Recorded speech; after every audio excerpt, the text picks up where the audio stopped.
गांधी जी कहते थे, साफ सफाई के बिना आदर्श गांव की कल्पना नहीं की जा सकती। पर जरा सोचिए, शहर क्या, अब तो गांव में भी कूड़ा कचरा का अंबार नजर आता है। लोहिया स्वच्छ बिहार अभियान प्रथम चरण अंतर्गत संचालित जन जागरूकता अभियान और जन भागीदारी के कारण समुदाय में शौचालय का निर्माण कराने और उसके नियमित उपयोग करने की जन चेतना का संचार हुआ। इसके परिणाम स्वरूप राज्य खुले में शौच से मुक्ति के स्थायित्व की ओर अग्रसर है। लोहिया स्वच्छ बिहार अभियान द्वितीय चरण, जो वर्ष 2020-21 से प्रारंभ होकर वर्ष 2024-25 तक संचालित होगा। इसमें इस बात पर बल दिया जा रहा है कि राज्य में सभी ग्राम पंचायतें खुले में शौच से मुक्त बने रहें और लोगों के व्यवहार में आया बदलाव चिरस्थायी बन सके। साथ ही अब गांव में ठोस तथा तरल अपशिष्ट प्रबंधन का कार्य व्यापक स्तर पर किया जा रहा है। मकसद है गांव में कहीं भी कूड़ा कचरा और मानव मल न दिखे और वर्ष 2025 तक राज्य के सभी गांव बन जाएं ODA+, मतलब कचरा विहीन साफ सुथरा स्वच्छ गांव। बिहार राज्य में ठोस एवं तरल कचरा प्रबंधन के मुहिम की शुरुआत नालंदा जिले के भुई ग्राम पंचायत में वर्ष 2016 में हुई थी। यह श्री सी श्रीनिवासन के वेल्लोर मॉडल पर आधारित बिहार का पहला पायलट प्रोजेक्ट था। वर्ष 2020 के शुरुआती माह तक 48 ग्राम पंचायतों में अपशिष्ट प्रबंधन का विस्तार किया गया। वर्ष 2025 तक चरणबद्ध तरीके से राज्य के सभी ग्राम पंचायतों में इसे लागू किया जाएगा। निर्धारित लक्ष्य की प्राप्ति के लिए लोहिया स्वच्छ बिहार अभियान से जुड़े राज्य, जिला, प्रखंड तथा ग्राम पंचायत स्तर तक कर्मियों, स्वच्छाग्रहियों, पंचायत राज प्रतिनिधियों, जीविका दीदियों सहित सभी भागीदारों के लिए बड़े पैमाने पर क्षमता वर्धन कराया गया है।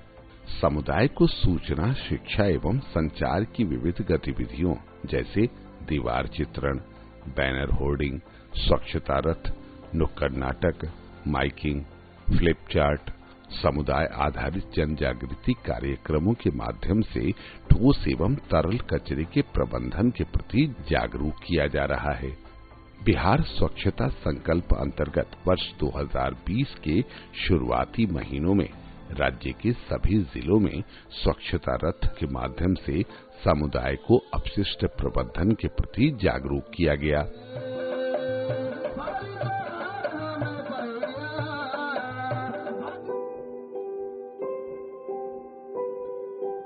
ठोस कचरा के प्रबंधन की सफलता की कुंजी है स्रोत पर, यानी कि हाउस होल्ड स्तर पर कचरे को जैविक तथा अजैविक दो हिस्सों में अलग अलग करना।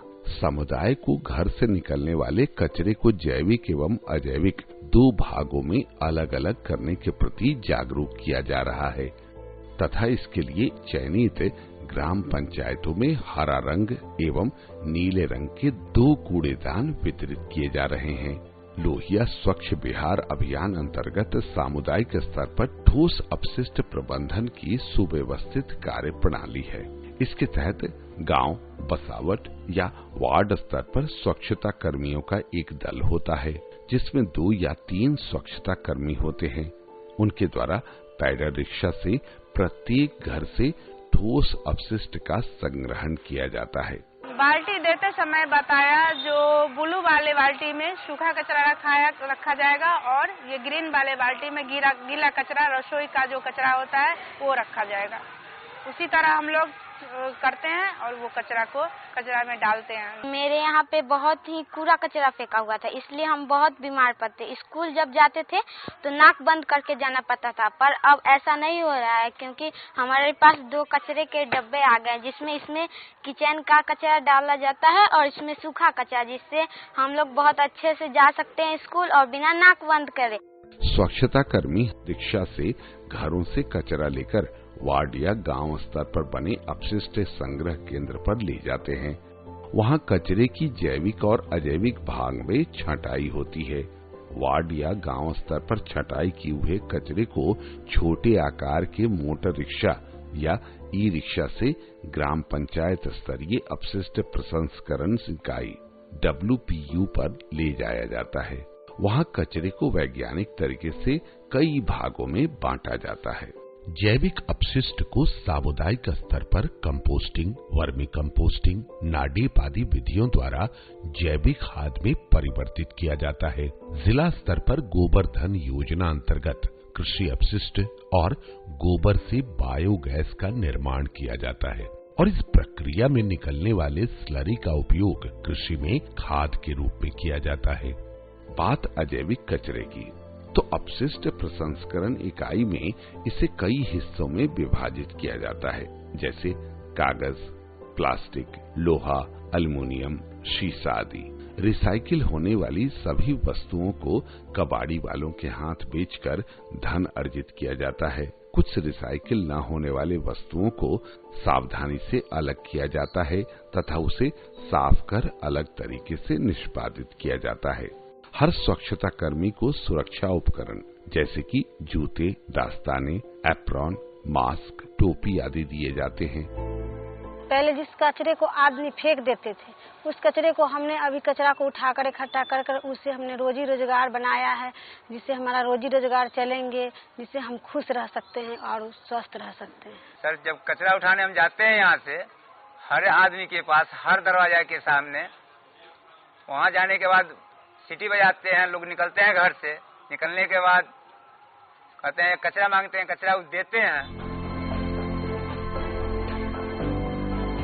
रसोई से निकलने वाला पानी, स्नान के बाद बचा पानी, जो एक हद तक कीटाणु रहित होते हैं, उन्हें धूसर जल कहते हैं। उनका किचन गार्डन में उपयोग किया जा सकता है। लोगों को जागरूक किया जा रहा है कि शौचालय की टंकी से निकलने वाला काला जल यानी ब्लैक वाटर का घरेलू स्तर पर प्रबंधन सोख्ता गड्ढा बनाकर करें। मल युक्त कीचड़ के प्रबंधन के लिए को ट्रीटमेंट, ट्रेचिंग, मोबाइल ट्रीटमेंट इकाई जैसी तकनीकों का सहारा लिया जाता है।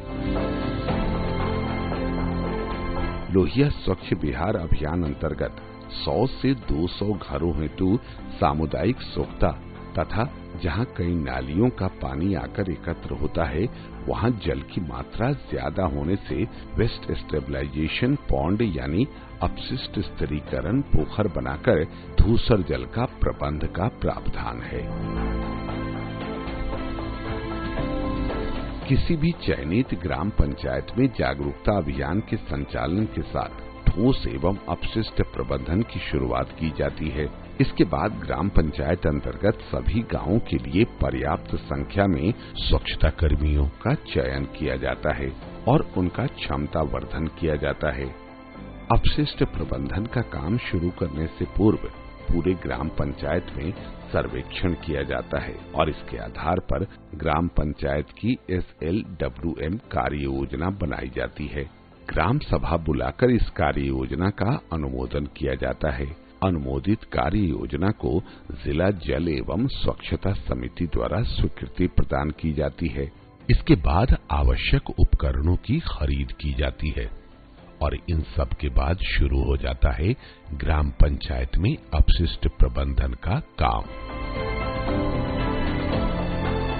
लोहिया स्वच्छ बिहार अभियान अंतर्गत ठोस एवं तरल अपशिष्ट प्रबंधन विकेंद्रीकृत मॉडल के रूप में लागू किया जा रहा है।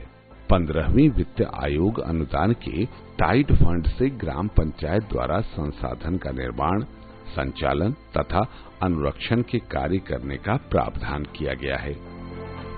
वह दिन दूर नहीं जब राज्य के हर गांव ठोस एवं तरल अपशिष्ट प्रबंधन द्वारा स्वच्छ, सुंदर तथा ODA प्लस बनेंगे। इस लक्ष्य को पूरा करना हम सबकी जिम्मेदारी है। आओ बनाएं स्वच्छ गांव, सुंदर गांव, समृद्ध गांव।